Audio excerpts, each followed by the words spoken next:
Il est 13 h, bonjour à tous, merci de votre attention. Voici les titres à la une de l'actualité ce dimanche. La communauté musulmane de Côte d'Ivoire a célébré dans la nuit d'hier à aujourd'hui la nuit du destin, à quelques jours de la fin du jeûne du Ramadan. La cérémonie officielle de célébration a eu lieu à la grande mosquée de la Riviera-Golfe en présence du président de la République, son Excellence Alassane Ouattara. Le président Ouattara a demandé aux imams de prier pour la cohésion sociale en Côte d'Ivoire.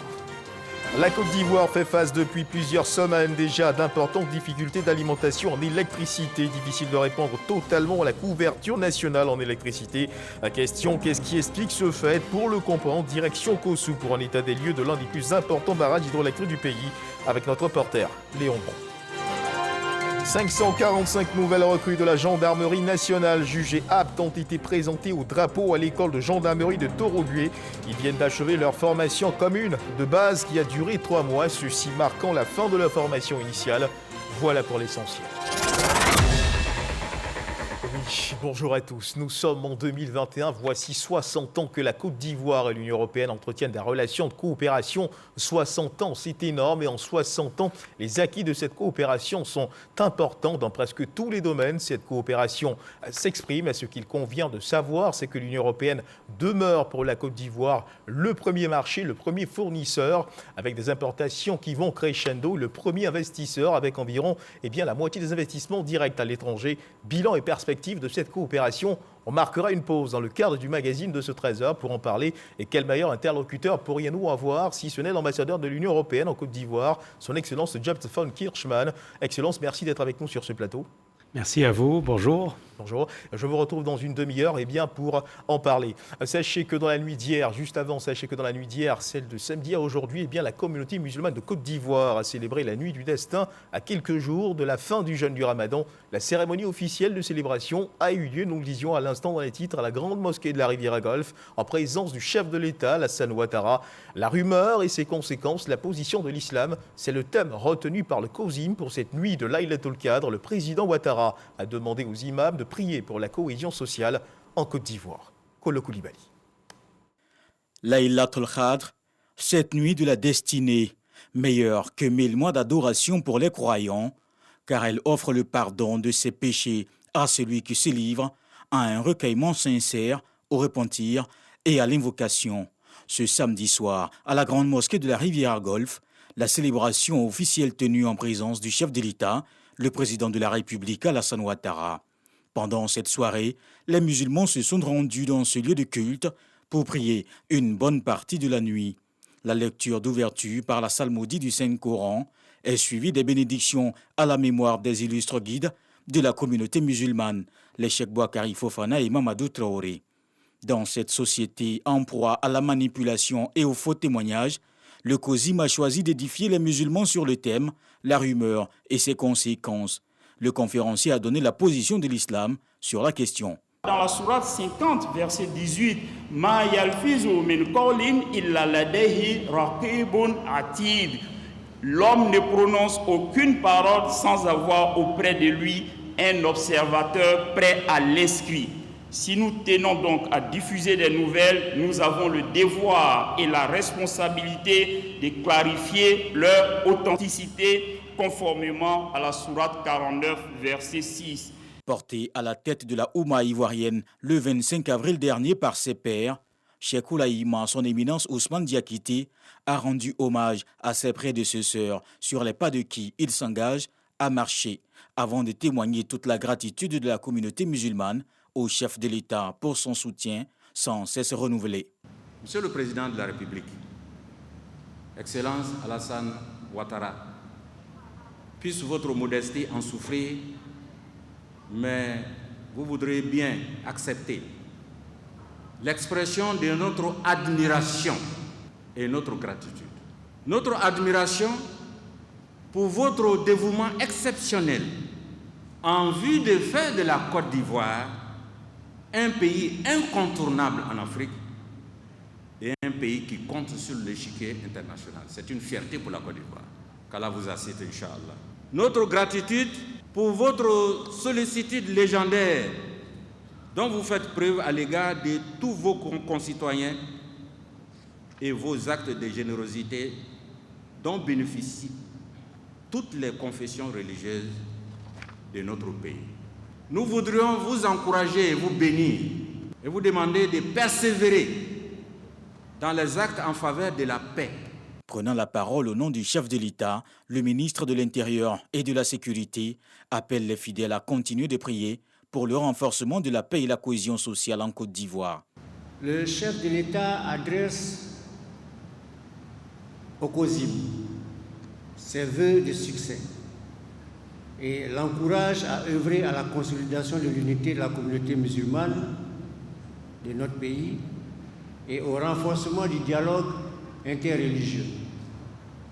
Le chef de l'État, son Excellence M. Alassane Ouattara, garant de la cohésion sociale, vous invite à profiter de cette nuit spéciale, la plus bénie de toutes les nuits, pour prier pour la consolidation de l'unité nationale et la paix dans notre beau pays, la Côte d'Ivoire. Au cours de cette nuit de haute spiritualité, la communauté musulmane ivoirienne a fait une prière spéciale pour mettre fin à la perturbation de la fourniture de l'électricité en Côte d'Ivoire. Après ces moments de prière et de bénédiction en cette nuit du cadre, le président de la République, El Hadji Alassane Ouattara, a pris congé de ses coreligionnaires. Un compte-rendu signé Kolo Koulibaly dans le Grand Abidjan. On a célébré cette nuit une de nos équipes de reportage, a sillonné quelques mosquées et autres lieux publics où se sont retrouvés les fidèles musulmans pour la célébration de cette nuit qui vaut 1000 mois d'adoration. Ahmed Traoré, Franck Quadio. La communauté musulmane de Côte d'Ivoire, à l'instar de celle du monde entier, a pris d'assaut mosquées et autres lieux publics pour célébrer la nuit du destin. Dans la nuit du samedi 8 au dimanche 9 mai, selon l'islam, c'est au cours de cette nuit que le livre saint a été révélé au monde. La nuit du destin, comme son nom l'indique en arabe, veut dire Laylatul Qadr. En fait, c'est ce que ça veut dire en français, la nuit de la destinée. Et on pourrait dire encore la nuit de la valeur. Et on peut dire la nuit de l'amnistie générale du Seigneur des mondes. En effet, Allah décrète pendant cette nuit que tous ceux qui ont fauté, tous ceux qui ont commis des péchés, qui ont été injustes envers eux-mêmes, il leur pardonne leurs péchés. Une nuit faisant rimer dans la ferveur, piété et recueillement à travers prières et louanges à Allah. À Koumassi donc, ainsi qu'à Abobo, à Adjamé, à Cocodié, dans la commune du Plateau, les fidèles, tous bords et catégories sociales confondues, ont communié. Nous plaçons cette nuit sous le sceau de la miséricorde divine, puisque effectivement c'est une nuit de prière, d'adoration, de bénédiction et de paix. La prière de cette nuit vaut 1000 mois d'adoration, d'où l'intérêt accordé par le fidèle musulman. Je voudrais demander au Tout-Puissant d'exaucer toutes les prières qui ont été faites au cours de cette nuit pour le président de la République, pour le Premier ministre et le gouvernement, pour toute la population ivoirienne, pour le conseil municipal d'Abobo, pour la Côte d'Ivoire, afin que la paix règne dans notre beau pays. En tout cas, nos messages adressés aux fidèles, c'est la paix. La paix et vivre ensemble. C'est ça qui fait la Côte d'Ivoire. La nuit du destin est l'équivalent de 1000 mois d'adoration. Les religieux ont demandé aux fidèles de prier pour la Côte d'Ivoire et pour les autorités afin qu'elles conduisent le navire Ivoire à bon port.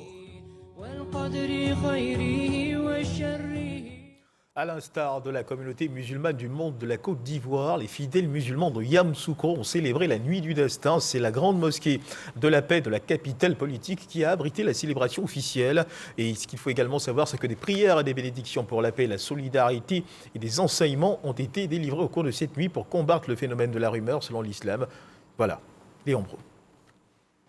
Nuit du destin à la grande mosquée de la paix de Yamoussoukro, lecture du Coran, prières et autres rakats pour la paix et la solidarité en Côte d'Ivoire, également pour le chef de l'État et son gouvernement. Cette nuit, la 27e du mois de Ramadan, l'occasion du renforcement de la foi et des bénédictions en l'islam. Dieu a dédié une sourate complète pour définir la nuit du destin qui est Inna anzalnahu fi laylatil qadr. L'adoration de cette nuit, sincèrement, a une récompense de 1000 mois. Thème de cette nuit du destin, regard de l'islam sur la rumeur. Des conférences donc pour révéler la rumeur comme source de malaise et de bouleversements sociaux, des enseignements aussi pour combattre la rumeur. L'islam nous insiste à la sincérité. Pour combattre la rumeur, il faut être sincère. Par exemple, moi, si on vient me dire quelque chose, que je ne suis pas sincère avec ces personnes-là, je vais prendre ça pour dire aux gens. Mais si je suis sincère, je vais me garder, vérifier, voir bien. Est-ce que ça c'est vrai? Est-ce que ça peut être fait? Aussi au menu, sensibilisation aux mesures barrières et à la vaccination contre la Covid-19, prière pour le renforcement du vivre ensemble, ainsi que demandé par les autorités, les élus et cadres de Yamoussoukro, notamment les ministres Souleymane Diarra-Souba et Augustin Thiam, tous représentés à cette nuit du destin. À Bouaké, dans la région de Bouaké, les fidèles musulmans de la ville ont également célébré la nuit du destin. Le point de notre reporter, Soro Corona. Entre prières, lecture méditée du Saint-Courant, invocation, dont la nuit du destin ou la Laylatul Qadr, nuit pendant laquelle le Coran a été révélé à Mahomet, prophète de l'islam. Elle est l'occasion pour les fidèles musulmans d'accomplir de nombreuses actions de piété. À la grande mosquée, les représentants du ministre des Transports et du maire de Bouaké invite la communauté musulmane à prier davantage pour le président de la République, Alassane Ouattara. L'imam principal de la grande mosquée, Badjawari Touré, a axé son message sur les dangers de la rumeur, thème national de l'édition 2021 de la Nuit du Destin. Pour lui, la rumeur met en mal le tissu social. Le guide religieux invite donc les musulmans à ne pas être complices de ces genres de pratiques et à œuvrer pour la bonne marche du pays. Ici, au quartier Djamourou de Bouaké, la tradition est respectée. La communauté Ansardine Côte d'Ivoire a prié pour la paix et la cohésion sociale. L'animateur principal de cette nuit religieuse, l'imam Chérif Ousmane, a invité les musulmans à multiplier les bonnes actions afin de bénéficier des bienfaits de cette nuit qui vaut à elle seule 1000 mois d'adoration. Au quartier de l'habitat de la Caisse, à la mosquée Salam, l'imam Yahya Kone a relevé le sens du partage dans la religion musulmane. L'imam a invité les fidèles à plus d'implication dans l'éducation de leur progéniture. Les mérites de la nuit du destin et le mois béni de Ramadan, école de promotion des valeurs spirituelles et morales, thème développé à la mosquée Taha au quartier Air France 2. Les imams Mahmoud Bété et Makama Ouattara ont exhorté leurs coreligionnaires à méditer sur ces thèmes majeurs. Mosquée Yassine, prière, invocation, lecture du Saint-Courant pour cette nuit au cours de laquelle le livre saint de l'islam a été révélé au prophète Mahomet dans la grotte Hira par l'ange Gabriel. L'imam Ahmed Diabaté a appelé les musulmans à un changement de comportement, à prôner les vertus du pardon, de la tolérance et de l'amour du prochain.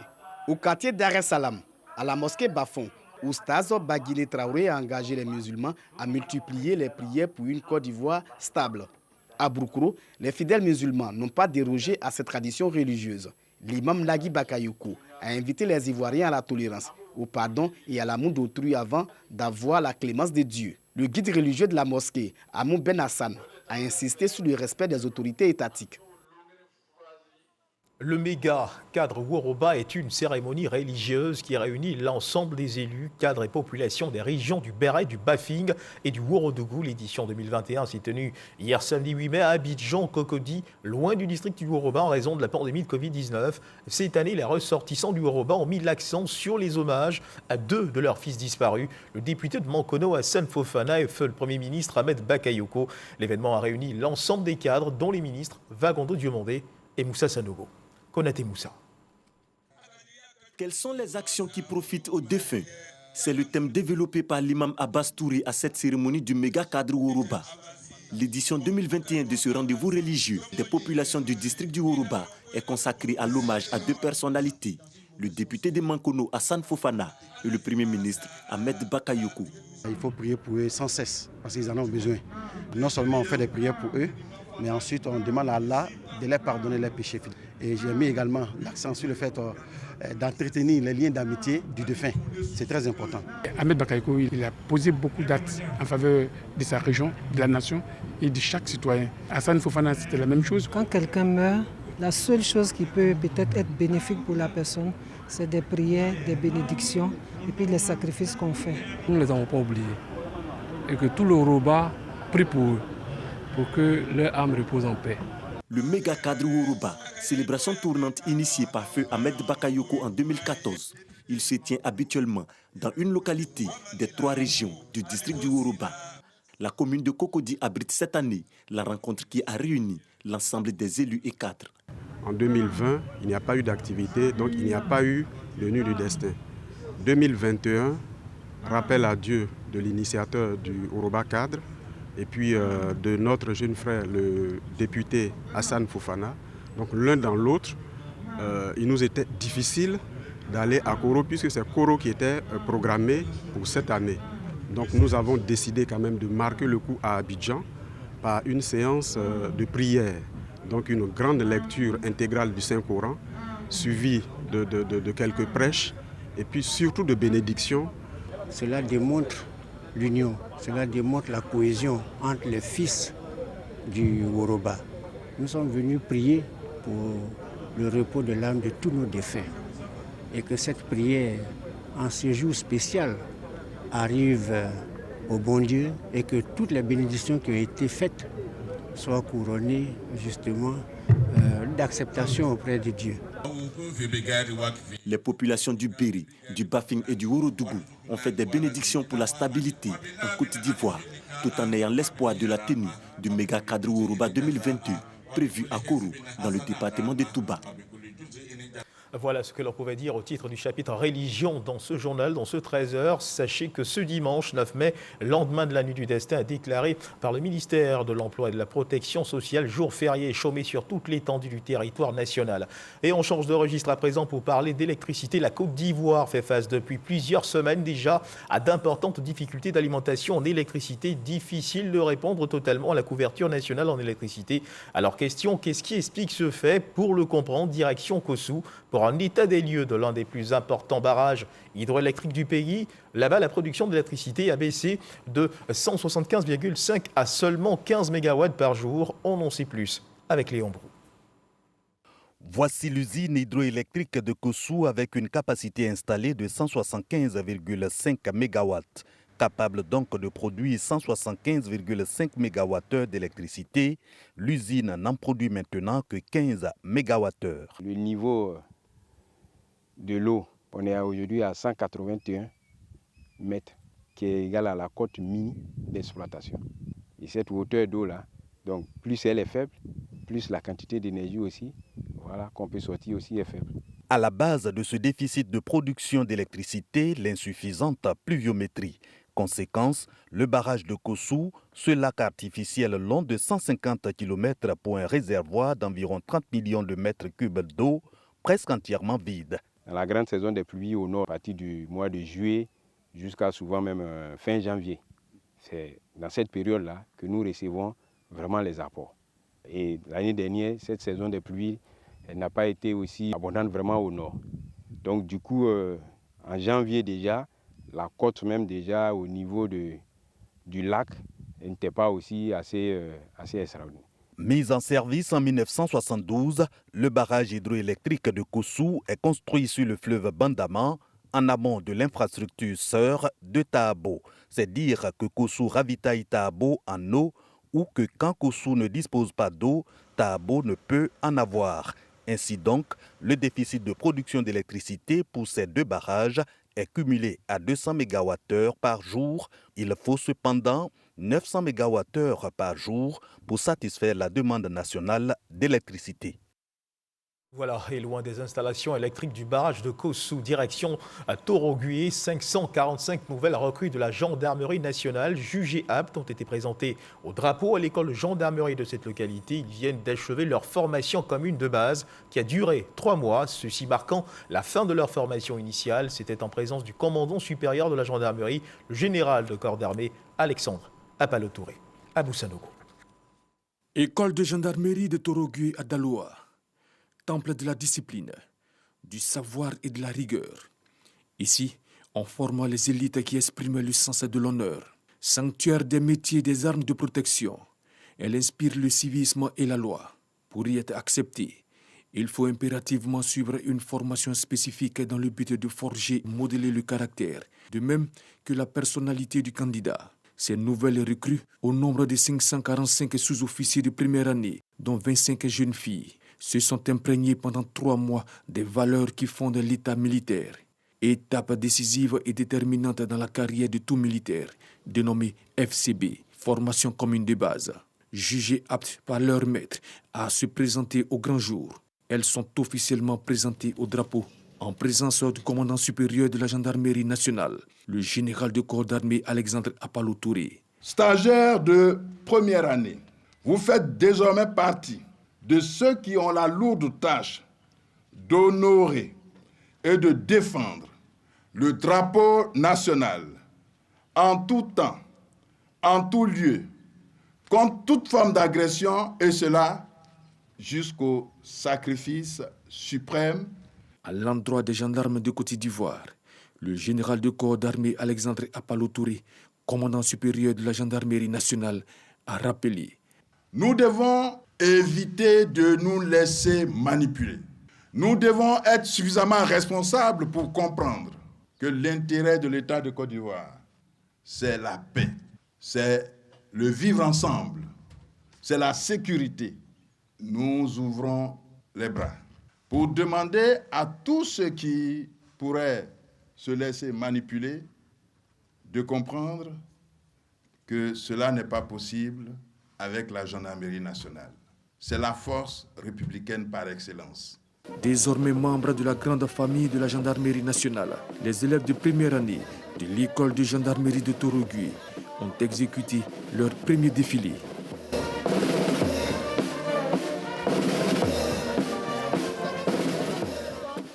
Abou Sanogo, commentaire. L'actualité, c'est également ce joli coup de filet de la brigade de gendarmerie de la commune de Méagui. Cette brigade a démantelé le vendredi dernier un gang spécialisé dans le braquage à domicile et les vols de motos. 2 présumés suspects ont été arrêtés par les éléments de service de recherche de cette brigade. Jean-Marc Djedji.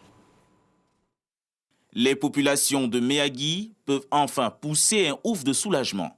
2 présumés gangsters viennent d'être interpellés par les éléments de la brigade de gendarmerie de Méagui. Selon les investigations de ces forces de sécurité, ils seraient membres d'un gang spécialisé dans les braquages à domicile et les vols de motos. Cette bande de présumés malfaiteurs terrorisait les riverains de cette localité. C'est moi, j'ai vu le magasin. Ils m'ont proposé, s'ils voient un magasin comme ça, de venir, je les voir. Ils vont faire ça. Là, ils vont me donner quelque chose. Voilà comment j'ai vu le magasin et puis je suis venu les voir. Quand on a pris les motos, on est venu lui remettre. Parce que non, lui, s'il a vendu, il n'a qu'à nous donner l'argent. C'est lui qui est miloté. On a garé ça devant l'église catholique qui est en face de la fontaine. Là. Je suis nouveau dans le recel de moto. Avec lui, c'est la première fois que j'ai acheté. Bon, ça dépend de la qualité des motos. Donc, quand on dit qualité, c'est-à-dire l'état, quoi. Si l'état est en forme nickel, on parle de 120, 130, 150. Des vols d'engins à 2 roues étaient quotidiennement enregistrés à la gendarmerie de la dite commune. Les 2 présumés gangsters seront présentés au juge pour répondre de leurs actes. Fin donc des activités pour ce gang et il faut continuer de rester vigilant. La Covid-19 est toujours présente dans le pays. À suivre l'évolution de la maladie en Côte d'Ivoire.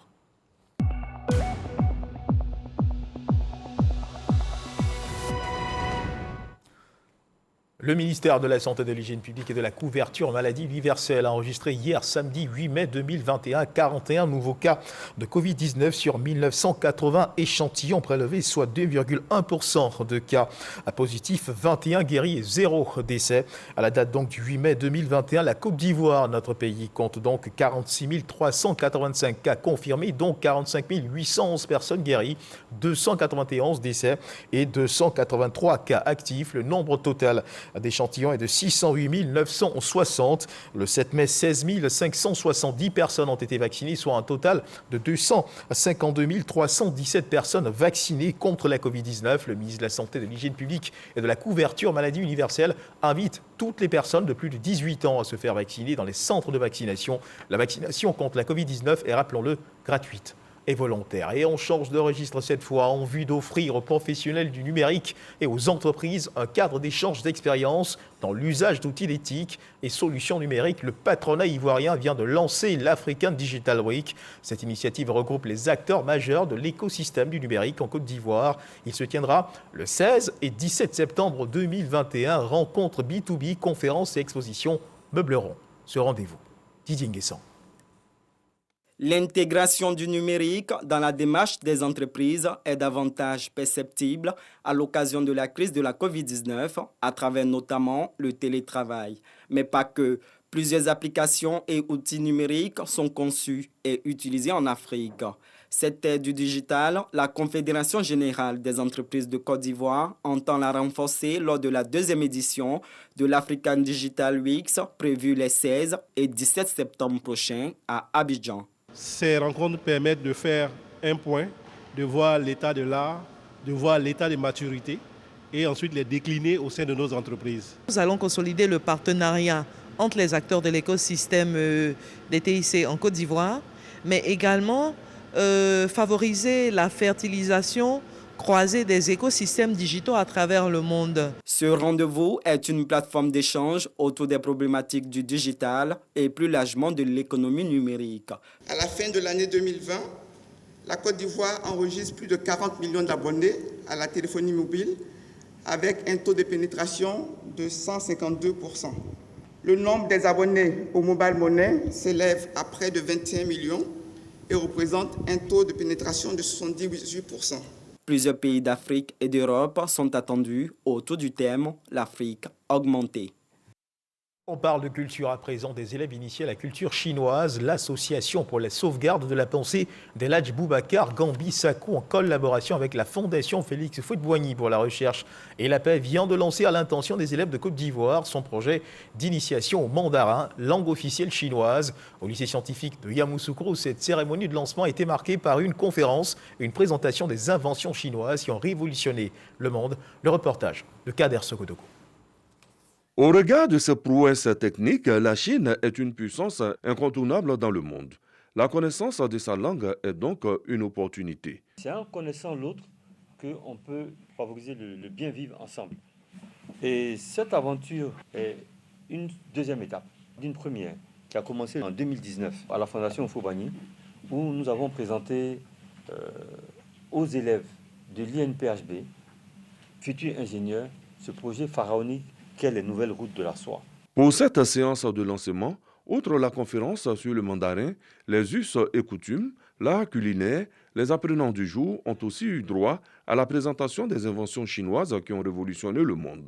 L'initiative est soutenue par le ministère d'État, ministère des Affaires étrangères de Côte d'Ivoire et l'Institut Confucius de l'Université Félix Houphouët-Boigny d'Abidjan. Le ministère des Affaires étrangères encourage cette initiative et invite la population ivoirienne, particulièrement les jeunes, à véritablement saisir cette opportunité-là. Préserver cette coopération commerciale, culturelle entre la Chine et la Côte d'Ivoire, nous avons encore davantage besoin d'étudiants qui maîtrisent la langue chinoise afin de pouvoir pérenniser ces acquis. Déjà initié, Jasminka Ouattara, élève au lycée scientifique de Yamoussoukro, invite ses camarades à s'intéresser au mandarin.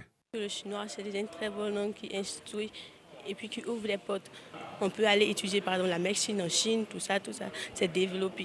L'Association pour la sauvegarde et la promotion de la pensée d'El Hadj Boubacar Gambi Sako est depuis plusieurs années engagée dans le dialogue des cultures et des civilisations entre les peuples pour le progrès et le développement. Déjà à son actif en Côte d'Ivoire, de nombreuses actions dans ce domaine, dont la promotion du projet des nouvelles routes de la soie présenté en 2019 à Yamoussoukro. El Hadj Boubacar Gambi Sako, le sage de Trècheville, dont les œuvres inspirent, est un ancien compagnon de Félix Houphouët-Boigny. Sa pensée philosophique s'articule autour de l'humanisme, du dialogue entre les hommes, les religions et les peuples.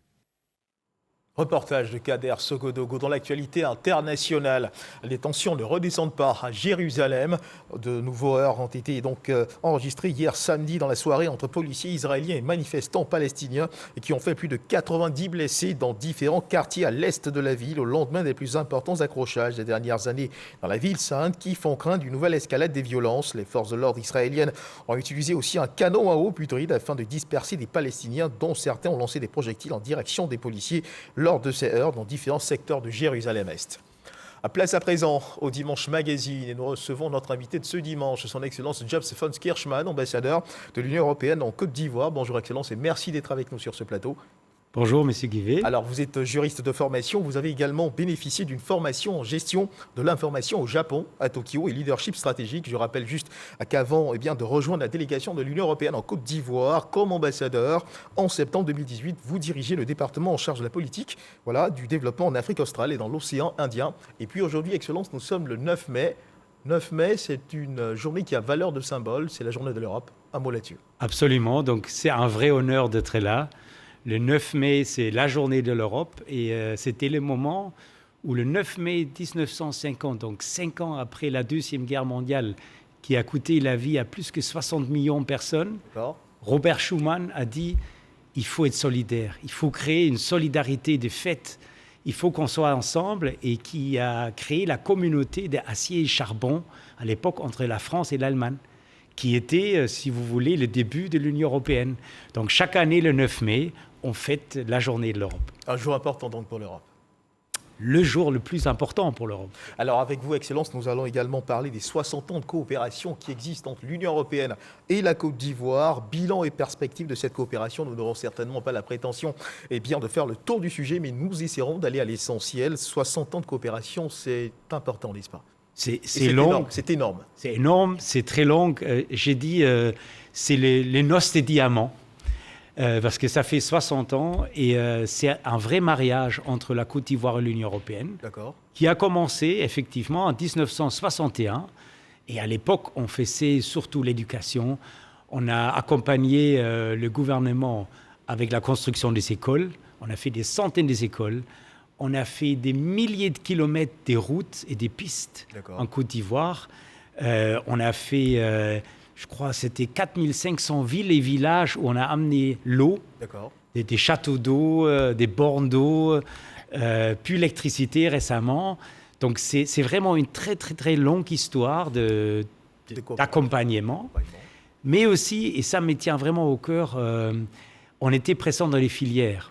Surtout, Côte d'Ivoire, c'est café et cacao.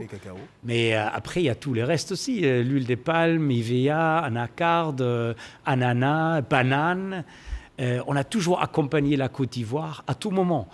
Et certains se souviennent peut-être le quai fruitier ou la range de Maraoué.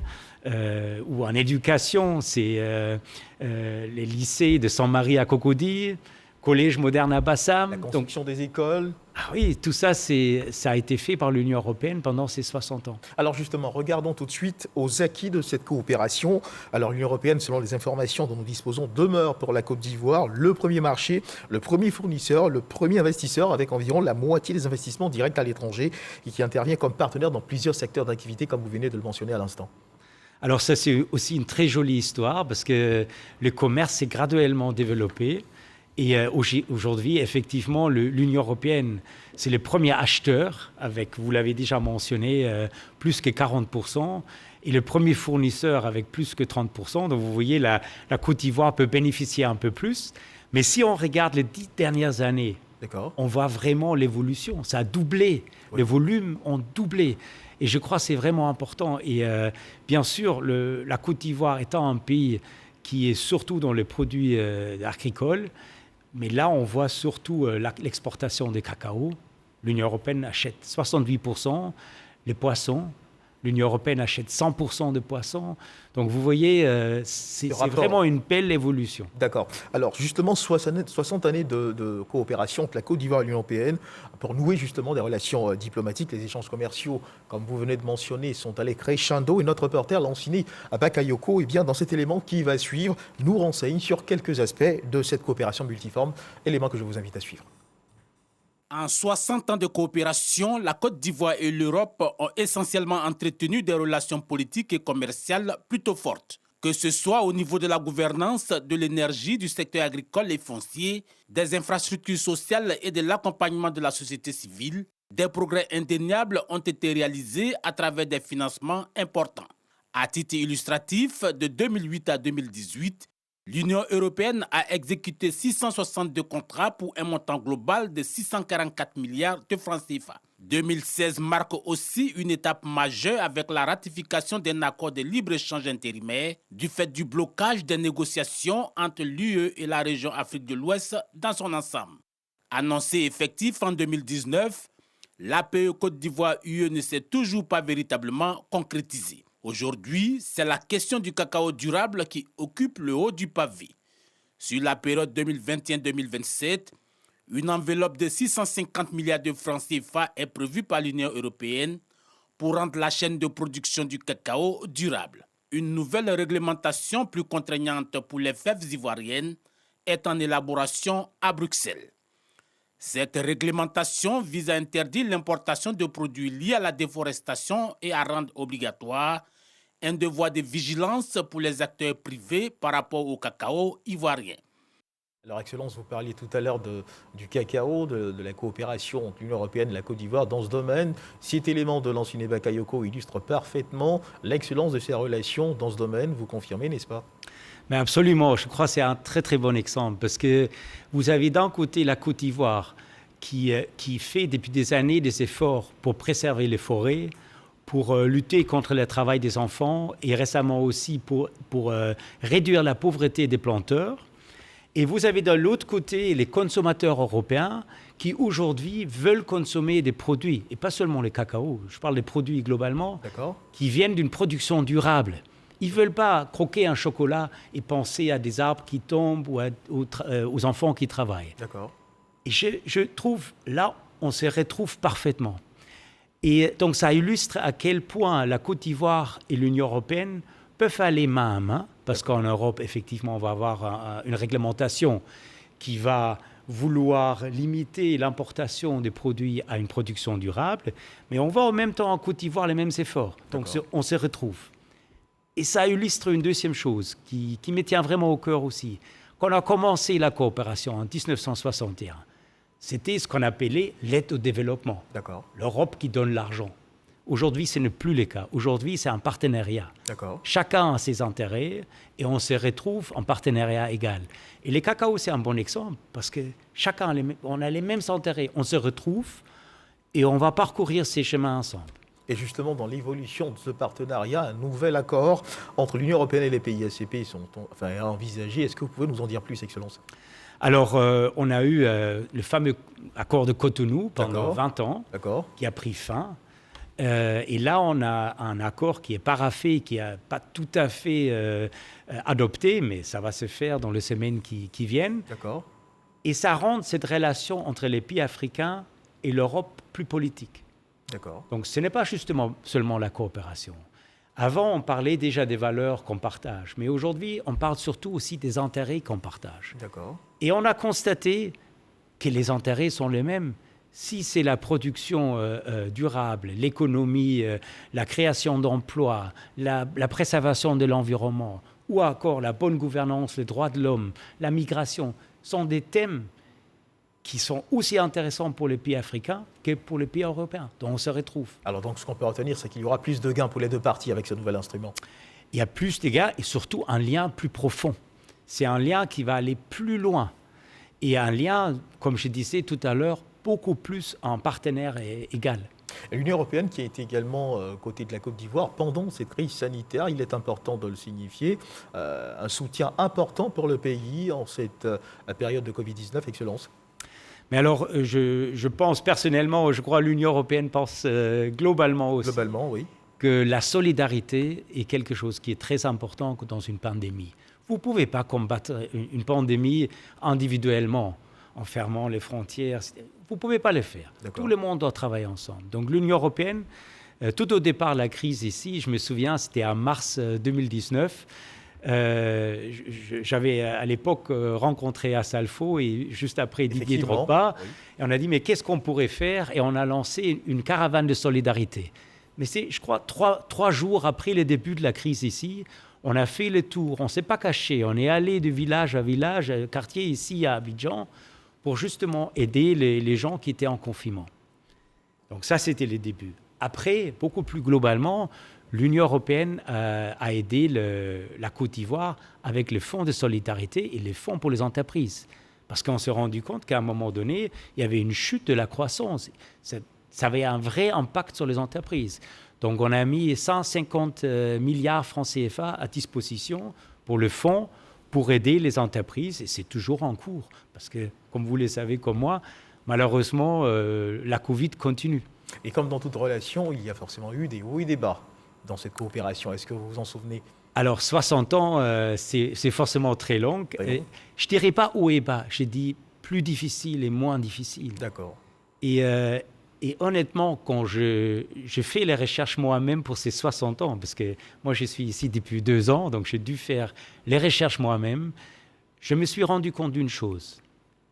L'Union européenne était toujours là, même dans les crises, même à un moment difficile. On a continué à soutenir. Et je vous donne un exemple. C'est la filière coton. Je crois, je peux dire, la filière coton a survécu grâce à l'Union européenne. Parce qu'on a continué les routes au nord, les pistes, on a continué à construire. On a essayé d'aider le transport du coton pendant les crises. Et c'était un moment très difficile.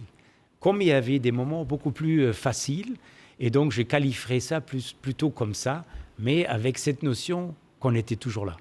Alors, si on devait parler perspective aujourd'hui entre l'Union européenne et les pays, particulièrement la Côte d'Ivoire, comment pourraient donc se décrire ces perspectives? Alors, c'est comme un peu le nouvel, les perspectives sont bonnes, parce qu'on va aller en avance. Donc, j'ai dit sur le cacao, j'ai déjà expliqué, mais il y a 2 autres sujets. Un, c'est la réduction des émissions. Je crois que la Côte d'Ivoire, comme l'Union européenne, sont très attachés à la préservation de l'environnement et de la lutte contre les changements climatiques. Donc on va travailler ensemble dans les années à venir avec des énergies renouvelables et d'autres. Et le troisième sujet, après le cacao et la réduction des émissions, c'est la paix et la stabilité. Je crois que les derniers événements nous ont montré que c'est important d'avoir la paix et la stabilité. Et comment cet engagement de l'Union européenne va se manifester véritablement pour justement travailler à la cohésion sociale en Côte d'Ivoire? On a déjà vu certains efforts, mais est-ce que dans les jours à venir, on vous verra encore sur le terrain en train de parler de cohésion sociale et de sensibilisation à la paix? Alors, je crois que ce n'est pas seulement la sensibilisation, c'est aussi les frontières, c'est la formation de lutte contre le terrorisme, mais c'est aussi, je dirais, la piraterie dans le golfe de Guinée, donc ça va assez loin. Mais c'est vraiment de préserver cette paix qui existe en Côte d'Ivoire et qui est la base pour tout développement en Côte d'Ivoire. Et comment se fait cet accompagnement pour être plus précis sur ces questions? Alors, par exemple, pour les frontières, je crois que c'est renforcer les frontières. Ça peut être l'infrastructure, ça peut être donc des postes frontières, ça peut être la formation des gens qui travaillent sur place, la lutte contre le terrorisme. Il y a l'Académie internationale de lutte contre le terrorisme qu'on va soutenir ici. Mais aussi, cette académie, je dirais, va au-delà de la Côte d'Ivoire. Ça a été initié par la France au départ et la Côte d'Ivoire. Mais on va s'inscrire dans cette académie parce qu'on pense que ça va plus loin. Ça peut être même une académie régionale qui peut aider à lutter contre les terroristes. Une académie régionale qui permettra de fédérer toutes les forces en présence pour justement faire barrière. Former, entraîner et les préparer aussi pour la lutte contre le terrorisme. Et c'est aussi un autre élément qui a changé dans cette coopération. C'est aujourd'hui, on agit en tant que Team Europe, donc équipe Europe. Ça veut dire les États membres, la France, l'Allemagne, l'Italie, la Belgique, l'Espagne, les Pays-Bas qui sont présents ici, et l'Union européenne et notre banque, la Banque européenne d'investissement, on agit en tant qu'équipe. En tant qu'équipe. On l'a déjà fait pour la Covid, ça a commencé là. Si vous regardez la livraison des vaccins, par exemple, ça a été fait par tout le monde ensemble. Effectivement. Et on a dit on va continuer ça dans l'avenir. C'est une meilleure approche. Ça démontre à quel point l'Europe est soudée. Merci Excellence. Alors avec vous, nous avons abordé ces 60 ans de coopération qui existent entre la Côte d'Ivoire et l'Union européenne. Et ce qu'on retient de votre passage ici, c'est que cette coopération va se renforcer davantage pour permettre justement aux deux partenaires d'évoluer dans le sens de la cohésion et de la solidarité. Merci Excellence d'avoir été avec nous. C'est la fin de cette édition, mesdames et messieurs. Je rappelle que nous recevions ce 13h dans le cadre du Dimanche Magazine son Excellence James von Kirchmann, ambassadeur de l'Union européenne en Côte d'Ivoire, avec lequel nous avons fait un tour d'horizon des 60 ans de coopération qui existent entre la Côte d'Ivoire et l'Union européenne. Bilan et perspective de cette coopération. Merci de nous avoir suivis. Dieu garde la Côte d'Ivoire.